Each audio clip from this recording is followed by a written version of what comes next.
I'm Deborah Owens, America's Wealth Coach, and it's time to get wealthy. You're going to finally learn exactly what you need to do to achieve the level of financial success that you desire and you deserve. Have you ever heard that your network determines your net worth? Well, it's certainly true. And if you've ever heard the quote by Nipsey Hussle, who says that if you look in your circle and you're not inspired, you're not in a circle, you're in a cage. And perhaps that's why so many African Americans and women are taking up the sport of golf. And the sport of golf, because it is said to be the sport of business. And that's exactly the conversation we're going to have today. So here's what they don't want you to know about what it will take to achieve financial success. First, it's not what you know, it's who knows you. And then secondly, the other thing is that your network really does determine your net worth. And finally, that success is a contact sport. And that's why I'm so excited to be having the conversation that we're going to have today. And that's with someone who basically took her fun golf outings with friends and turned it into a full-fledged event planning company that takes people all around the world on business and golf trips. She also wrote the book, Golf, the Sport of Business. And I'm excited to welcome Jandy Turner, CEO of Acuity Events, on to Wealthy You. So Jandy Turner, welcome to Get Wealthy. Thank you for having me. It's a pleasure to be here. Well, I know how excited you are about the sport of golf, if you will. You've written a book, but before we get into that conversation, I want you to just share with our audience just a little bit about yourself. Sure. I'm Jandy Turner, born and raised in Baltimore. I grew up playing softball and basketball. Those were my sports of choice. You could not tell me that I was not going to be one of the first women's professional basketball players. However, one small problem, the WNBA didn't exist when it was my time to do that. So long story short, I went to the University of Virginia. I played engineering instead of basketball and built a career in management consulting following graduation until the entrepreneurial bug hit me. Well, you know, it's interesting. You talk about the entrepreneurial bug, and I certainly alluded to in your introduction just about, I mean, you were playing basketball and softball. So talk to us a little bit about how you ventured into this sport of golf. Right. Well, I just love sports. And coincidentally, I never grew up playing golf. There was a golf course, maybe 15 or 20 minutes from my house, and we drove through it. I didn't know anything about it. It looked pretty. But one Saturday afternoon, my husband is a golfer, and he was watching the LPGA, the women play on TV. And they were playing something called the skins match. And basically in a skins match, if you win the hole, you win a pot of money. So the women were playing and they were winning money for their charity. So if you win this hole, you get $10,000. You win the next one, you get $10,000. And I was like, oh my gosh, this is gambling and sports. Where do I sign up? So I said to my husband, hey, that looks easy. I'm an athlete. Can you teach me how to play? Well, my God, golf is the hardest sport I have ever attempted to learn how to play. And almost it seems like it's a sport that I had to learn how to play versus other sports sort of came naturally growing up. So he endeavored, if you will, to teach me how to play. It was an endeavor of love. I was really nervous on the course. I didn't want to play with other people. When we got to the course, I would be like, okay, let that group go ahead of us. Let that group go ahead of us. And he said, you can't do that. You know, there's always going to be a group coming. So finally, I got paired up with him and these two other guys, and I was mortified. And, you know, the guys hit the ball, goes left. Next guy hits the ball, goes left. I hit the ball, doesn't go that far, but I was like, oh my gosh, maybe I'm not as bad as I think I am, or maybe I may be as bad as everyone else. So from there, I said, I dedicated myself to learning the game and being a better player. Well, the reason why I wanted to have this conversation with you today is one of the things that you recognized as you became more involved in the sport is that the other benefits to golf, and then went on to write this book.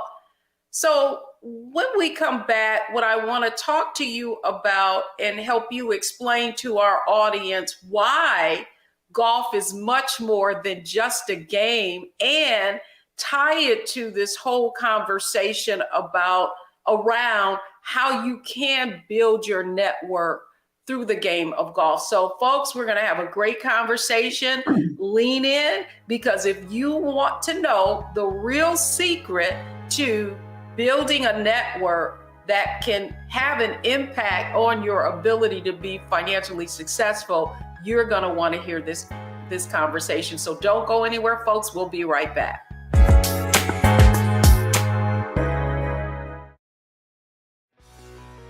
Let's be honest, as successful women, we're crushing it.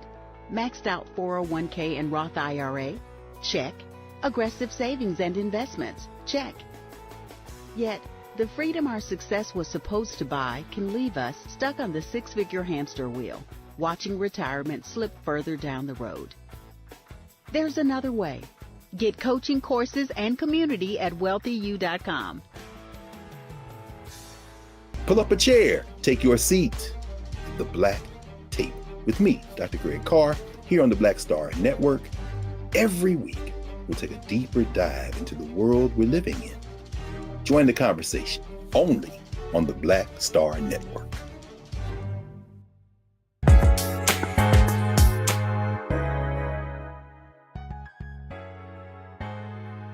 Welcome back, everybody. I'm Deborah Owens, host of Get Wealthy, and I'm excited to be having a conversation really about the game, the game and the sport of golf, and really help everyone who's watching understand why it is much more than just a game. And my guest today to have this conversation with is Jandy Turner. She's CEO of Acuity Events, an event planning firm that hosts corporate events around the world. And she's also the author of Golf, the Sport of Business. And so, Jandy, thank you so much for coming on, having this conversation, because I think it's important for folks to understand that oftentimes it's not what we know, it's who we know and who knows us. And certainly what you've learned, and one of the reasons that you wrote the book is to really help expose people to the sport. However, the way I want to kind of enter into this aspect of the conversation is, come on now, golf, it's often seen as inaccessible, expensive, and not necessarily a Black sport. And so what would you say to that, sort of perspective that many of our viewers in our audience might have about the game of golf? First, I would say it's our time. If not now, when? But let me take you back a little bit, about 20 years ago, before I was in the golf industry, before I could really play the game. One Memorial Day, I got together 16 women because we did not have to go to work. All of us had dabbling interests in golf, very primitive, if you will. I was able to, through my network, connect with my friends who work for Marriott. And I said, hey, I'm having a golf tournament for 16 women. I need some prizes. Can you donate some overnight stays? Bam, done. I had another friend that worked for Bank of America. We need some swag. Can you clean out the corporate closet, if you will? She found golf balls, tees, towels. So through my network, number one, I was able to feebly put on my first golf tournament for 16 women. And the most interesting thing about that was they came, they played, and they did not want to leave, because after the round of golf, after prizes were given out, they sat there in that clubhouse and talked and networked and learned more about each other. I was done. It was a great event. At the end of the event, they said, when is your next event? I didn't have a next event. I hastily put one together, 4th of July weekend. Men came, women came, and the result was the same. The golf was one thing, but after golf, they stayed, they networked, they got to know one another. So that was sort of one eye-opening to me. Golf was one thing, but look at how these people are connected. And again, through my affiliation with golf, people came to me and asked, what's on the agenda for golf next year? What events do you have lined up? Do you have any travel lined up for golf? I didn't have anything, but I knew it was something about this sport that was pulling me into it. So I decided to research, and I did a full-blown business school industry analysis of the golf industry. And I found out that golf was pretty flatline. It wasn't growing, but there were segments that were growing: women, minorities, and juniors. And the other thing that I found out in my research was that golf was all about networking and corporate partnerships and corporate sponsorships. So for everywhere the PGA goes and hosts one of its tournaments, they have some charitable component where they are making a contribution to that community. But how do they make that contribution to that community? From business partnerships, from networking. So again, 20 years ago, my ears and eyes were opening up that this was larger than a sport. So over time, I settled on developing a golf event planning business, which in and of itself has been very, very viable for me. But one of the things that I've learned from producing hundreds, and I've never counted, hundreds, if not thousands of golf tournaments, is that business gets done on the golf course, that the conversations are a bit different, that the relationships are a bit more authentic. So when you think about your network, who plays golf? For me, it's the people I want in my network. When you think about, it's not for Black women, it's not for, Blacks or what have you, it's our time. I'm in a golf club that has been around since 1938, a Black women's golf club. So we've been there. We're waiting for everyone else to come to the table to see what's there and to see what's available. Oh, I think, and the reason I wanted to bring you on to talk about, your discovery, right, of golf, but really coming to understand that it's more than a game, right? It's more than a game. And what it allows you to do is really expand your circle. And so in Get Wealthy, in our show, we use a framework: mindset, strategy, execution, which really leads to financial success. And I would say it could be applied to, you certainly exemplify that, because you went through this journey of discovering golf and now it turning into a full-fledged business. But I'm sure there are a lot of viewers who are thinking, well, Jandy, that sounds great, but I don't even know how to get started. So when we come back, I want to talk about the mindset that anyone who wants to understand the significance of golf and its ability to expand your network and how they can get started when we come back. So don't go anywhere. We're talking about golf, the sport of business, and how you can use it to not only network, but also to increase your network. I'm Deborah Owens, America's Wealth Coach, and we'll be right back.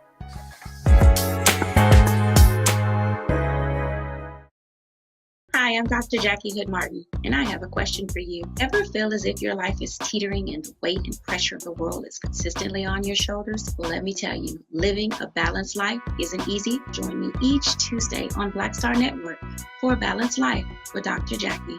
We'll laugh together, cry together, pull ourselves together, and cheer each other on. So join me for new shows each Tuesday on Black Star Network, A Balanced Life with Dr. Jackie.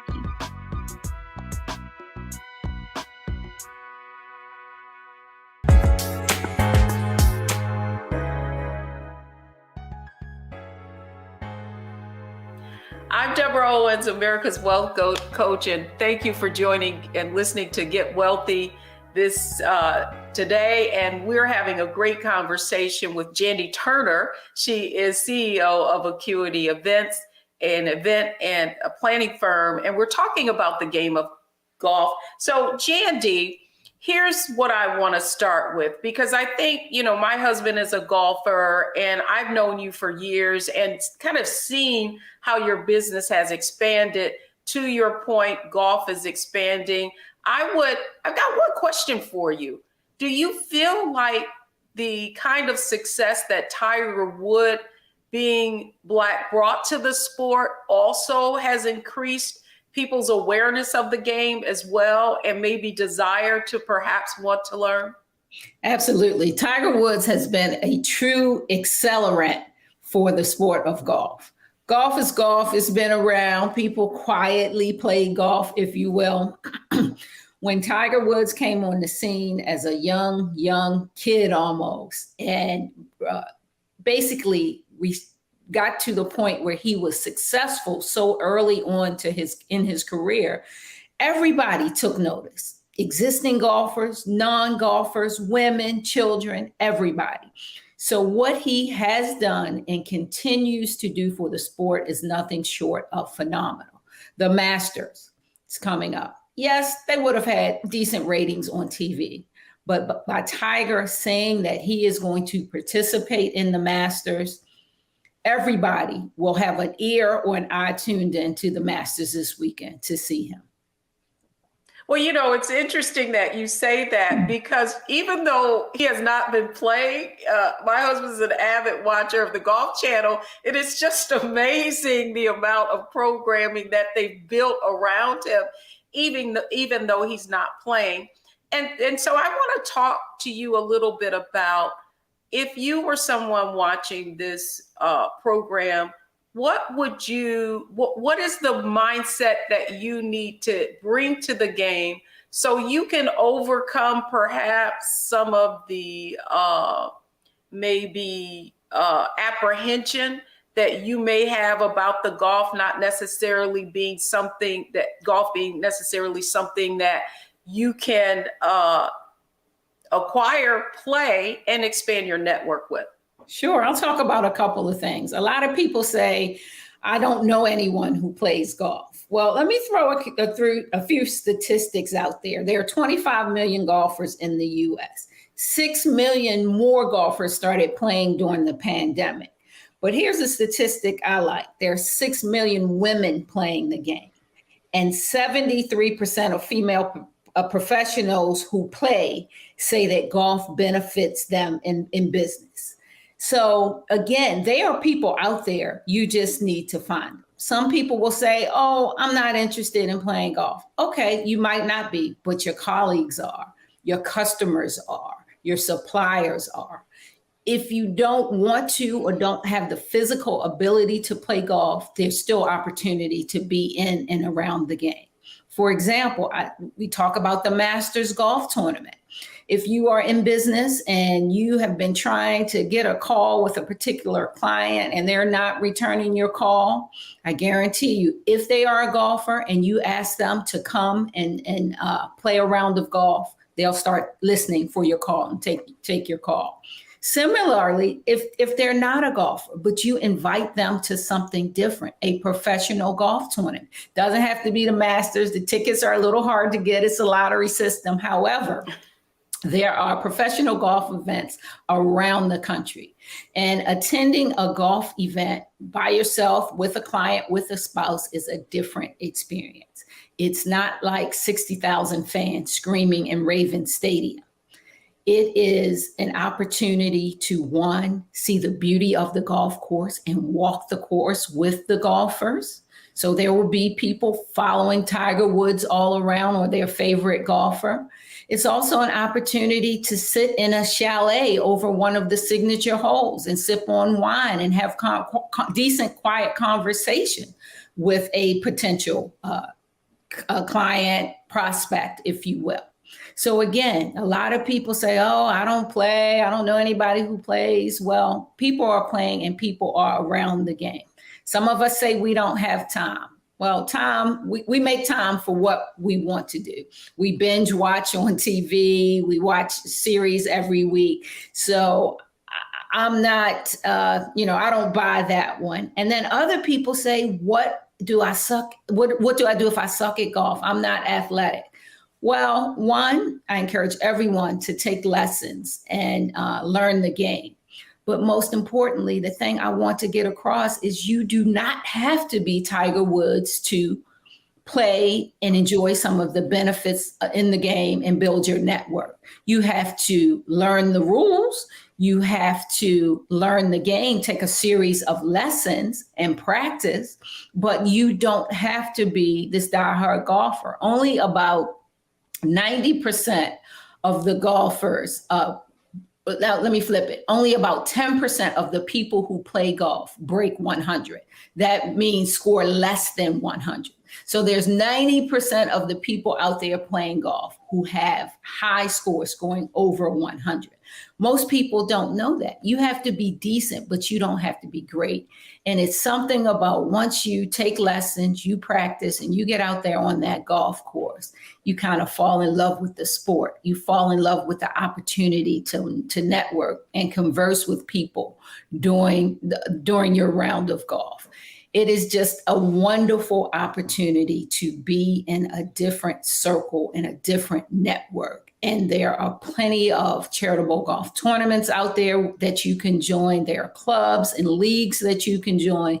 The opportunities are immense. It's just a matter of making that commitment to yourself, getting your mind right that this is something that I can do. This is something that I want to do. And here's my roadmap or my plan for doing it. Well, Jandy, the other aspect of this, and what I want folks to understand, is many times you are in a career and you are in organizations. And one of the points that I made earlier is it's not who you know, it's who knows you. And so when you're in these careers and your company is participating in an event, or perhaps you're going away for some kind of leadership conference, and typically there is some kind of outing for getting to know people, and oftentimes it happens to be golf. And what would you say to people who are in these roles, don't feel like that's something that they need to take part in? What would you say to them about how participating in these events can really impact their career either positively or negatively?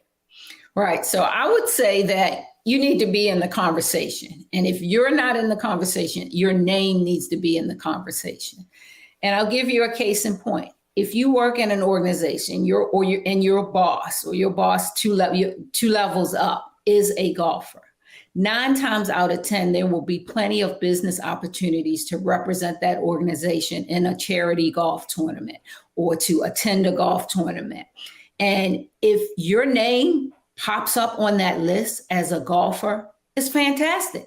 Otherwise, on Friday afternoon, you're sitting at your desk, and those who do play golf are out playing golf, building relationships with the boss or their peers, and having their name in the conversation. So I would say, it is a career accelerant if someone knows that you play golf, especially if you're in a culture that does recognize golf, recognize the benefits of golf. And think about it, if you are one of the only, that sets you up very nicely for that. So I would just encourage you to look around your environment, look at people. Sometimes you don't even know that people play golf, but there are telltale signs. The hat they may wear on a casual day might be a golf brand or something like that. But it's most important not to be left at the desk or when there is a corporate retreat. And I produce these all the time. I produce golf and spa retreats. And invariably, the women head to the spa, the men head over to the golf course. And there are 1 or 2 women that go to the golf course. Trust me, they stand out. Their name is in the conversation, and they get recognized. So again, you want your name and yourself to be in the conversation. Yes, and that's a great example, right? Of it's not who you know, but it's who knows you. And so one of the ways that you can really stand out and people get to know who you are is by you participating in those events that the majority of other folks aren't. So no, I'm loving this conversation. And when we come back, Jandy, I really want you to talk about strategy. Okay. So I want you to actually give our audience okay, I'm watching Get Wealthy. I hear what she's saying. Now what are my next steps? So when we come back, folks, We're going to talk about a strategy for you really getting into the game of golf and not being so concerned with not doing well at it or not being a good golfer, but you begin to understand how it's more than golf. It's about really expanding your network. So don't go anywhere, folks. We'll be right back.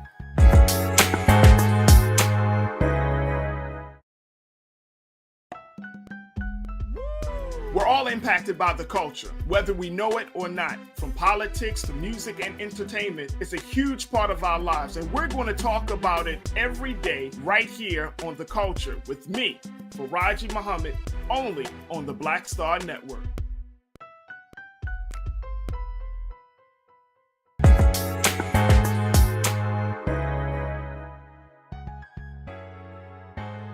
I'm Deborah Owens, and you're watching Get Wealthy, and we're talking about how you can use golf as that bridge to expanding your network, because your network determines your net worth. And I'm having a conversation with CEO of Acuity Events, Jandy Turner, who actually took her interest in golf, parlayed it into a full-fledged event planning firm. So Jandy, let's talk a little bit about, I'm listening to Deborah talking about how I can get wealthy through the game of golf, and I don't even know the first thing about where to start.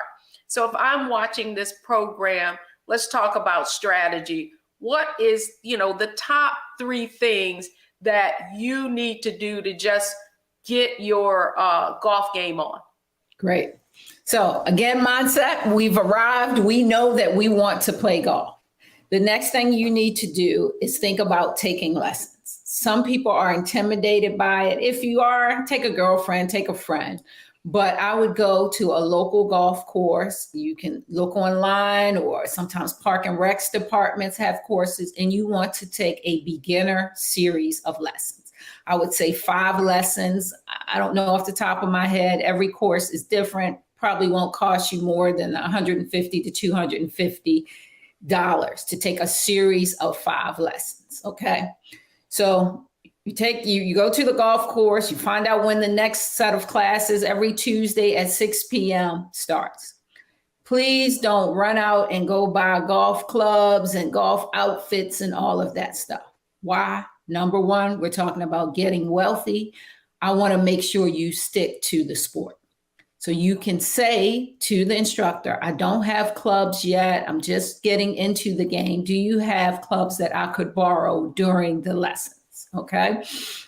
So you and your best friend, you're taking lessons. You sign up for every Tuesday and you get your first lesson, and it is a lesson on putting.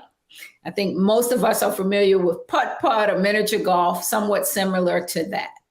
The most important thing after you take that lesson is practicing. What I don't want you to do is show up for next week's lesson and you haven't practiced. It's just like going back to school where, you learn something in school, you need to do a homework assignment or apply that knowledge before you move on to the next lesson. Again, not much. If you do an hour putting lesson, do an hour practice at the local golf course. And so that piece around the lessons and practice is important. Also, you want to learn the rules.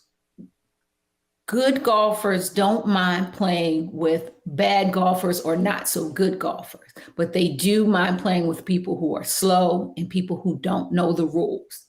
So there's an app nowadays, the USGA, United States Golf Association, I believe, has an app with all of the rules. It's a little over 30 rules. Read the app in the back. Read 1 rule a day, right? Learn 1 rule a day or 2 rules a day. So now you know the rules. And then there's a bit of etiquette that goes with the golf. It's not necessarily a rule, but it's etiquette about how you present yourself, how you dress. You can't wear jeans on a golf course and things like that. There are rules and etiquette that you will learn, and any golfer will share that with you. But it's just most important that you take that step to take lessons. For those of you who are interested in using golf as a business tool, I've written a book. I even have a course under golfthesportofbusiness.com where I walk you through everything that you could possibly anticipate in business golf. And how do you prepare? How do you invite somebody to play business golf? What are the signals to say who's paying? Whether you're paying or whether someone else is paying, or how to ask that awkward question. All of that is in my course at golfthesportofbusiness.com. So again, it's two sides to it. It's the physical learning of the sport, but it's also educating yourself. And then lastly, all golfers will say, if you don't look good, you probably can't play good. Then if we are committed and we want to play, only then do I think it's time to invest in a set of clubs. And you might want to invest in a set of used clubs. There are play it again sports places. There are plenty of yard sales where people thought they were going to play golf and they're not playing golf. I would just rely on your golf instructor to help you figure out, what would be a decent set of clubs for you. And then the clothes. A lot of people go overboard. You don't have to. You just need to conform to the rules and etiquette. And for ladies, that's a pair of slacks or a skirt or a skirt or capri pants. You just don't want to wear shorty shorts and things like that. No tank tops on the golf course. Pretty much a collared shirt, polo shirt, as we grew up calling them. And you want to dress appropriately, and you will eventually need golf shoes. Do I recommend going out first time and buying them? No, usually a pair of sneakers will do until you are sure you are committed to the game. Well, what I love about you and why I wanted you to give people sort of a sense of how you might approach it, I do think that once you take all the steps that you just described, that you want to now, what do you do to, feel like you belong? Do you join a local? Do you join a league? Do you go to a public course? How do you find how to kind of create that place that you can go and that you can bring others if you want to use the sport of golf to actually network as well? All right, fantastic questions. There are many opportunities to do that. There is an opportunity to join leagues. Every golf course has a league almost every day of the week. There are women's leagues, there are men's leagues, there are co-ed leagues, there are 9-hole leagues, there are 18-hole leagues, there are traveling leagues. So a league is a good way to establish repetition in addition to meet people. So for example, if you sign up for the ladies 9-hole league at your local course, and every Wednesday, you're showing up to play golf with a group of 15 or 20 women, and usually they mix up the group. So again, you are networking and playing with other women. You're also establishing that repetition and reinforcing what you learned in your lessons. So you're taking those lessons and putting them into action. Now, there are other ways to do it. If you have a friend who plays golf, is an experienced golfer, you don't necessarily want your friend teaching you how to play. We want to leave that to the golf professionals because it's very easy to develop bad habits, and you have enough going on trying to learn the game. But you want your friend to play with you, right?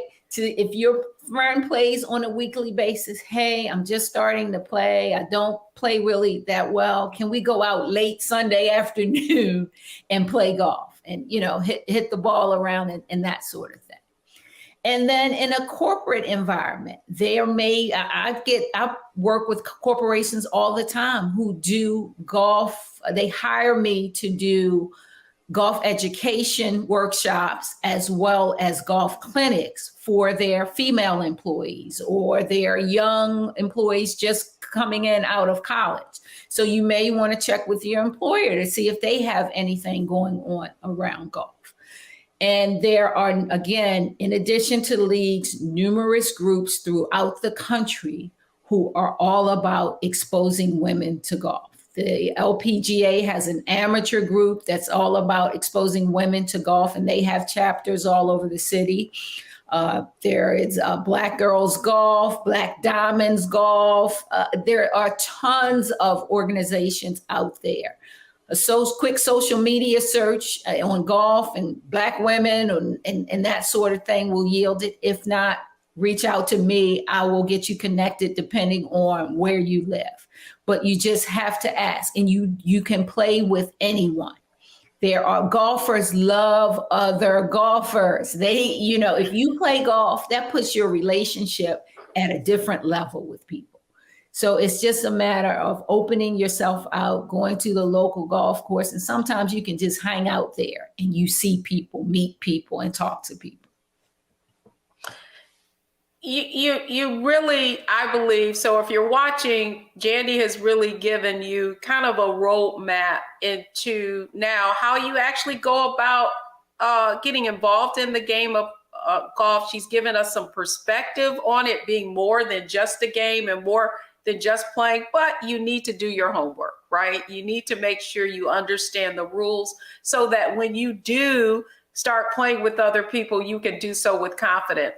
So when we come back, however, what I want Jandie to touch on really is that the fact that golf is more than just a game, and what are some of the things that you can learn by networking through golf. So don't go anywhere, folks. We're talking about how your network is your net worth and how to expand it using the game of golf. We'll be right back.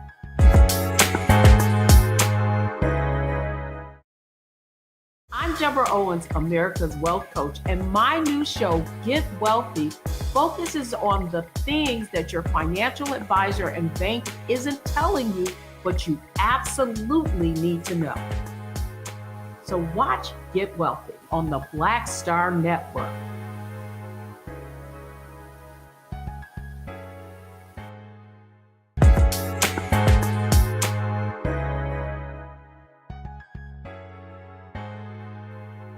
I'm Deborah Owens, America's Wealth Coach, and we're getting wealthy, and we're getting wealthy through the game of golf. And my guest today is Jandy Turner. She's CEO of Acuity Events and also author of Golf, the Sport of Business. And Jandy, thank you so much for kind of giving us a roadmap, really helping our audience understand how they can get over maybe some of their apprehensions around golf and actually how they can get started. But I really want to now delve into, Jandy, what our audience can really, how they can gain more perspective and what you can learn. I remember a conversation that I had with you, and you really talked about how playing with people, the kinds of insights that you can gain by playing with people. And so talk to us a little bit about how that perspective and what you can learn. Yeah. What an opportunity to build relationships, business relationships with your kids or your grandkids. But let's focus on the business relationships. It's better than a lunch appointment. Let's face it, if you invite me to lunch for business, I'm going to be on my best behavior for that hour, right? But golf, it is a 5-hour meeting in a relaxed, beautiful setting with minimal distractions. It's almost bad etiquette to have your cell phone going off while you're on the golf course. So again, you and your playing partner or partners can communicate with each other and talk just you with minimal distractions. But let's talk about what happens out there on the golf course. On the golf course, you are going to see the good, the bad, and the ugly. You're going to see me hit great shots. You're going to see me hit horrible shots, and you're going to see me hit downright ugly shots. But what matters and what you can infer from seeing that is how I handle. How do I handle that? How do I handle it when I hit a great shot? Am I bragging and strutting my stuff? What happens when I hit a bad shot? How do I handle that? What happens when I hit an ugly shot? Do I throw my clubs in the water? While you're on the golf course with somebody, it is an opportunity to read that person and also be read by that person. It's an opportunity to establish instant common ground. Again, if you are a golfer and you spend that time with somebody, that common ground is a commodity worth its weight in gold. And the thing that people don't realize is that physically it takes 1.4 seconds to swing the golf club. Again, back through 1.4 seconds. Let's say we hit the golf club 100 times. That's only a few minutes that we're actually playing golf. What are we doing the other time? We're bonding. We're getting to know each other. You're building trust and rapport with the person that you're there. If you're there for business development, you can learn about what that person's needs are so that later on you can sell to them. So when you see people on the golf course, again, you can read them and trust they will be reading you. Are you confident? Do you take risk, or are you risk averse? No right and no wrong answer, just observations. Are you a team player, or do you drive off with the cart and leave your playing partner there? Are you selfish? How do you handle challenging situations? How do you deal with things that don't go well? Do you make excuses, or do you take responsibility for it? Again, if you show up late, what does that mean? So if I were entering into a business partnership with somebody, I would take them out on the golf course. Perhaps even if you were entering into a marriage or a relationship, because how people show up on the golf course is 9 times out of 10 how they show up in life. Well, the reason why I wanted to have a conversation about this is because you're really talking about the psychology of golf, right? And I think, and human behavior, and we really are talking about relationships and expanding your network. And so in just listening to you, one of my thought really was, I'm sure people would like to know, what is proper etiquette around the kinds of conversations that you might want to have? Like if you invited somebody out and it was certainly a business, a contact, do you want to talk business while you're doing golf? What is appropriate? Right. So you don't want to jump in the cart and on the first of 18 holes say, so, it would cost us, $17,000 to do this. Are you interested? That's a big no-no. You don't want to do that, right?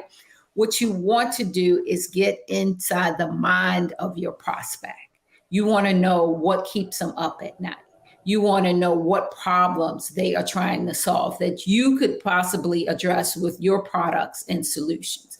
So I use the golf course for needs identification, rapport building, and understanding and getting to know that person. You want to hear about their kids or their grandkids or what have you. Because if that's what's important to them, they're going to talk to you about that. So I think you keep it light. You're learning, you're sharing, you're taking mental notes. Typically, after a round of golf, most people go back to the clubhouse. We call it the 19th hole, and people have a drink or meal or what have you. You want to, again, be reading your prospect and know that now is the time to talk about that. They're in a good mental space. Or I need to take everything that I've learned today and follow up in an email or conversation next week. And by the way, I've snapped a picture of us on the golf course. Certainly as a part of my follow-up, I am going to send a picture to them of us on the golf course to imprint that relationship in their mind. Oh, Jandy, this was fantastic, because now you just gave our folks some insight on actually how to execute the strategy, build your network, integrate it into the work that you do.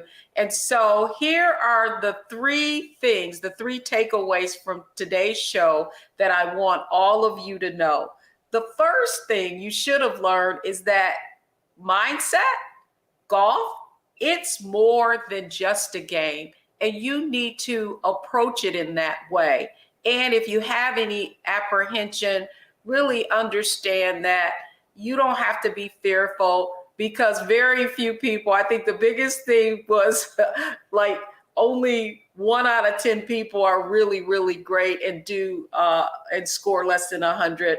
And then second, one of the ways that you can really overcome some of that apprehension is really understanding the game, learning the rules of play and etiquette. She gave out some great tips for that. And then the whole point of it is execution is the point of it is to expand your circle and leverage your network. And so Jandy, I just want to thank you for coming on Get Wealthy and really sharing with our audience how they can get in the game and learn the golf, the sport of business. And if you could just leave us with maybe a closing word of wisdom for today. I would just say that, one, thank you for having me. It's always a great opportunity for me to talk about golf, my passion. And if I can ever help anyone turn their passion into profits, I'm here to do that. But again, I would just say, get your mind right, get your strategy right, and go execute. Love it. Love it. Thank you so much, Jandy Turner, for coming on Get Wealthy. Keep watching, folks. I hope that you go and apply what you have learned today, because remember, your network is your net worth. That's going to do it for me on this episode of Get Wealthy. Tell your friends and keep watching, because we have more to come.